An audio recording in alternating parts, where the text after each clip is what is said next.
much you're off the back of a well-earned, hard-earned point at Bradford City. It's a different ball game now because it's cup-tie football, and are you ready to go again?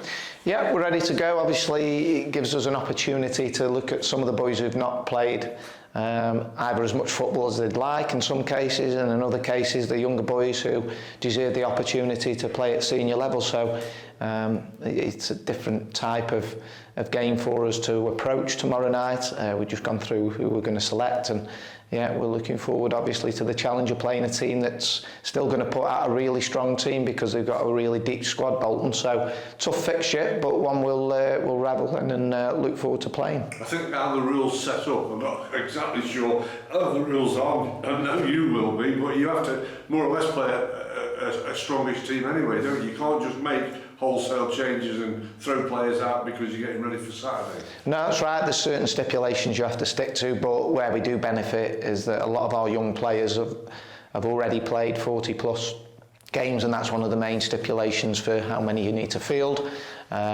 So, you know, we are helped in that respect, in that our players make their debuts young and build up appearances by the age of 22, 23 quite considerably. So, yeah, that's something you have to balance as well. And judging also, you're looking to gain, obviously, that balance between putting out a team that allows us to look at players that have not played much football, but also being competitive as well. And the one thing that I'm pretty sure that you'll be firmly focused on was you admitted, and I think even some of the players admitted, that they didn't do themselves proud when you actually played your other cup tie this season at Grimsby, because you give quite a few players the opportunity that night. You'll be looking for better this time. Yeah, the gauntlet's been laid down. If you are playing first team football, certainly during the league games, when that opportunity comes, you've got to make sure that you're producing the best possible performance you can, because that resonates with us when we're trying to make changes in the league game that follows, or the league games that follow that. Obviously, in the back of your mind, you look back towards those games when they have played, whether it be in the Carabao Cup or whether it is in the Papa John's Trophy. Because we go on form as much as anything else. Players have to perform in training in the games that they're going to get between league fixtures to push themselves to the front of the queue in terms of when we do look to make changes during games. Just spotted at the weekend as well. I guess it's something that you've introduced with your squad, because the injured players were around the squad before the game. I'm thinking of Chris Long and Rio Adebisi, so you've got them joining in to be part of match day experience as well.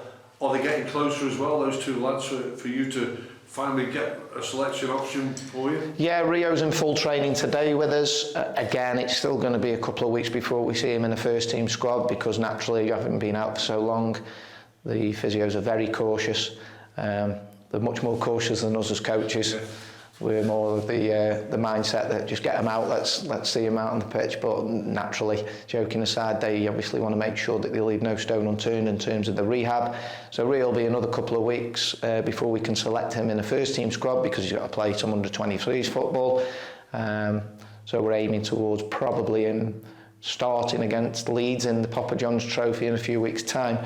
Chris Long, again, it's a long-running saga, isn't it, with him, that you're asking this question in every press interview that we have. We're aiming for Chris Long to be ready to go now, because he's over the effects of both his injury and his illness. For the squad against Stevenage on Saturday, he had another little setback with his ankle last week when he was reintroduced back into training. Different part of the same ankle, but certainly nothing as serious as what we had with the first injury. So yeah, that's where we're aiming for in terms of those two. I think why we keep asking about Chris Long is when we look at your team, and you've lost Lachlan Brook, your former players are key to what you're doing this year. You've highlighted that, and he certainly is key to being a part of it, because his option strengthens your case. Yeah, absolutely, Graham. As we all know, we've not made as many changes as every other club we come up against in the latter stages of the most recent games. You can never say with any real great degree of certainty, but had we had those two boys, Bas Sambu and Chris Long, available on Saturday, we feel that the changes in the last 20 minutes of that game would have been attacking changes and would have allowed us to go on and win the game. We couldn't do that. We made a change defensively to try and secure the point. So it is frustrating, because we can take games in a different direction in those final 20-25 minutes when we've got depth from the bench in terms of attacking options. We don't have that at the minute, but hopefully it's forthcoming very soon. Basala Sambu is eligible and is available. Just on him, he's had a couple of weeks out now because of his hot-headedness at Salford. What do you think he's learned? He's a very level-headed lad. Obviously, at the moment at which he did what he did, you wouldn't have thought that, but he is a very level-headed and intelligent lad, Bass. So it will have resonated with him, the effects of what happened, not just through the fact that he's lost his place in the team and he's been banned for 3 games, but because it's affected the team in the 3 games that have followed, because we've been 1 player short in terms of making a substitute that could have had an impact on the game. So he will have learnt his lesson. We don't hope he has, because we know he has. You can tell that by the way he's responded. And it's now up to him to build some bridges in terms of his performance levels, and I'm sure he'll do that starting with tomorrow night. We mentioned, you quote his sensational debut for Eli King. It was excellent, wasn't it? He's a player who's come to you late in last week, played on Saturday, but you've got another game on Tuesday. But is he one of them that you think can get a few games under his belt pretty quick for you? Yeah, absolutely. Eli's, as we said on Saturday, he's a great athlete, very durable and robust. Goes against the grain really for a 19-year-old, because they're still trying to grow into the bodies, but I think he's already there in terms of what he's going to become physically. So he's an early developer in that sense, and he's already got a body of a man, he's got the mindset of a man, and he's good to go in terms of playing as many games as we want to play him. And with Eli, we have no obviously reservations in terms of his physical fitness. So that's part of the reason why we brought him in, not only because he's a good footballer, but we need players who are going to last the course, players that are going to be fit, touch wood, week in, week out, and he certainly fits that bill. Of course, you came to, which is a terrific atmosphere to play in, but it can be hostile, 16,500 at the weekend. Obviously, the crowd's not going to be as big, but I'm looking at the stadium that you performed in on Saturday, going to where you're performing on Tuesday night. Another big experience for your players, because it's a Premier League place you're going to, and they're on the building bricks to get themselves back into the big time, aren't they, Bolton? Yeah, I think Ian Everett's done a really good job there, hasn't he? I don't know if people remember, I think it was the promotion season, we played there 3 times early on in the season, didn't we? We had a pre-season game there, I think we had an EFL Cup game there, and we had a Carabao Cup game there. What was then the Checker Trade Trophy, and I think we won all 3 games, didn't we?